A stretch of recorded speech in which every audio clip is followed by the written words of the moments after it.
আসসালামু আলাইকুম রহমতুল্লাহ বারাকাতুহু। আমি একটা গুলিস্তান থেকে একটা পাওয়ার ব্যাংক কিনছিলাম। এখন আপনাদেরকে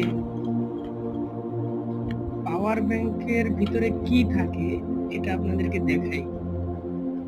এই যে গুলিস্তানের পাওয়ার ব্যাংক, এটা একটু ওজন আছে, ঠিক আছে? কিসের জন্য এত ওজন এটা দেখেন। এই যে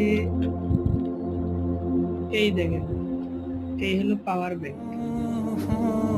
এই যে এত মোটা একটা কাঁচ ভিতরে, সিম্পল একটা ব্যাটারি, আর সাথে এই এই যে দুইটা সকেট।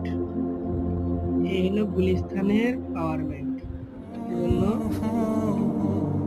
গুলিস্তান দিয়ে কিনতে হলে একেবারেই সাবধান। অবশ্য এটার দাম একেবারেই কম।